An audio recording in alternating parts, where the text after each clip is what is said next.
To some of the roughest stages in the championship. The in-car camera records the moment when the two Finns realise the car's not handling quite as it should. 70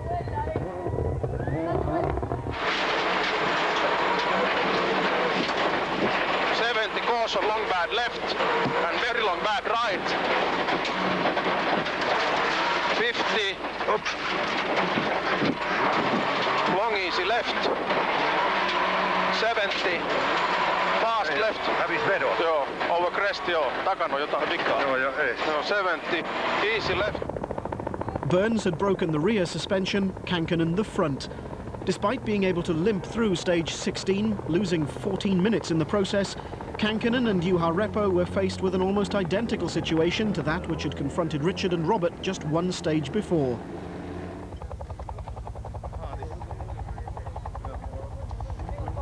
The outcome was identical too. I hit maybe a million rocks, but not any loose ones, just on the road, the normal ones, because the roads were very rough. But I didn't hit anything. I mean, you can see that it is just about broke. Are you out because you're out of time or because they can't fix it? No, out of time. They can fix it quickly, but, you know, out of time because the lateness is 15 minutes. Kenneth Eriksson thus became the third driver to hold fourth place in just 2 stages. With one Mitsubishi and now one Ford gone, Subaru must have been praying that they wouldn't follow. Eriksson, though, had no intention of doing so. His drive was cautious rather than spectacular, and Kenneth and Stefan Parmander appeared content to play a supporting role to their teammates McRae and Grist.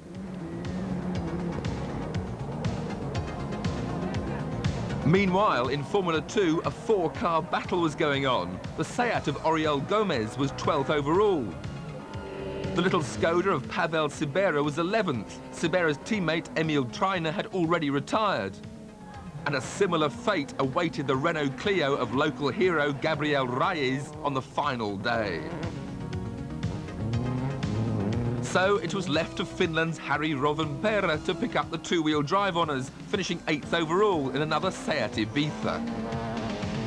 As the second day drew to a close, thankfully without any spectator problems, the top 6 places seemed to be almost settled. Didier Auriol was 6th.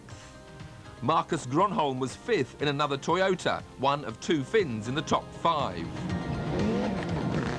Eriksson's Subaru was 4th, the Swede regaining his confidence with a steady run.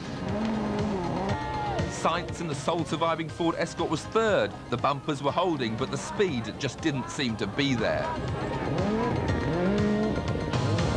McRae was 2nd. He'd suffered from centre differential and then power steering problems and was over a minute down on the leader.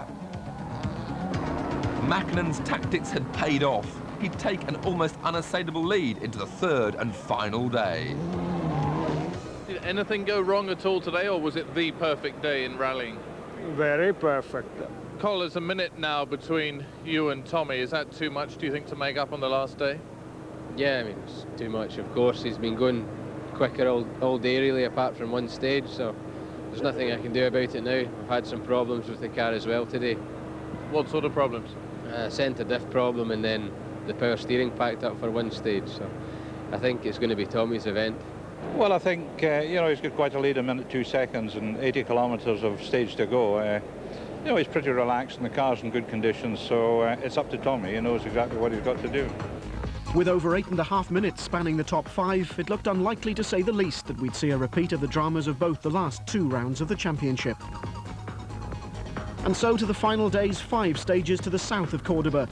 The return of massive crowds of spectators caused the second stage of the day to be cancelled for safety reasons. The leaders could then cruise through the final 3 stages to the finish, or so they thought. The rally would have one last cruel trick to play, though. Sainz went into stage 21 on course to finish 3rd, but the clouds of steam coming out from the right-hand side of the bonnet suggest all is not well. Sainz was eventually forced to stop. An overheated engine, possibly caused by a cylinder head gasket failure, spelt the end of his rally.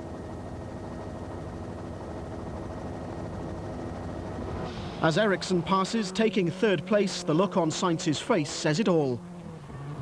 For sure, when you retire, and so close to the end of the rally, it is not so nice. But well, what can you do? The only thing we can do is keep trying.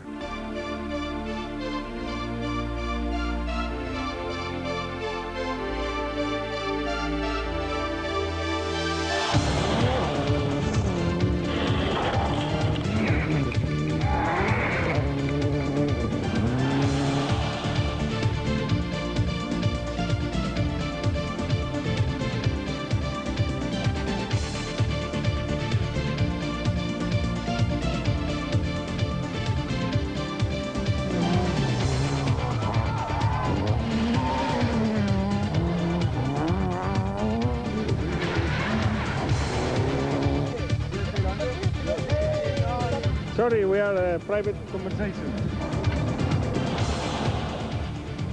Sainz's retirement provided the only real drama of the final day. Oriol finished 5th, 2 championship points his reward. Gronholm ended the rally 4th, ending one of our cameras too.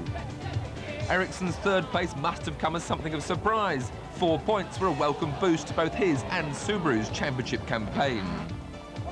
2nd was McRae, relieved to have at least finished the Rally Argentina for the first time. He'd tried his hardest, but it just wasn't good enough. So, just as on last year's event, victory went to Tommi Mäkinen.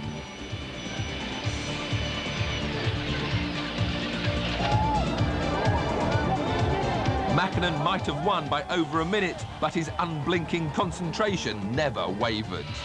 5 hyppykeskeltä täys. 250. It's becoming a familiar sight. Mäkinen arriving at the final service area to the applause of his mechanics. Only halfway through the 1997 season, this was already his 3rd victory of the year.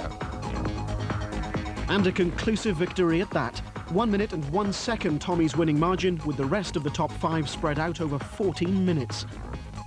Mäkinen now has a 6-point cushion in the drivers' table, with McRae still hard on his heels. 3rd-placed Sainz all but admitted defeat at the end of the rally, saying that the championship's now a 2-horse race. There's still a long way to go, though.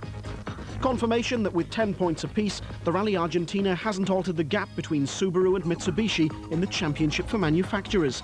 No finishers means no points for Ford.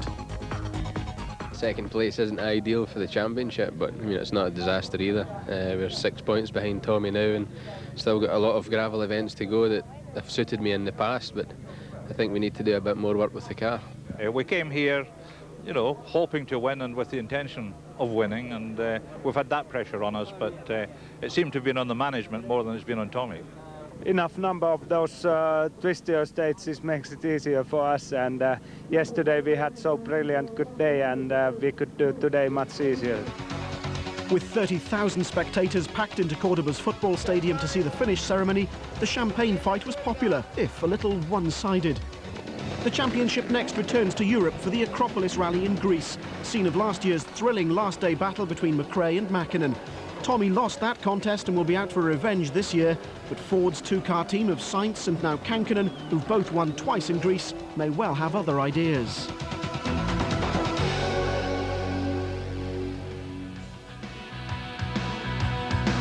In Top Gear Motorsport next week, the Eurocar circus returns to the Mallory Park Oval for more wheel-to-wheel action. Steve Berry reports from Pembrey in South Wales on the latest round of the Rallycross Championship. And Tiff will be having a go at the Vauxhall Vectra One Make series around the Indy circuit at Brands.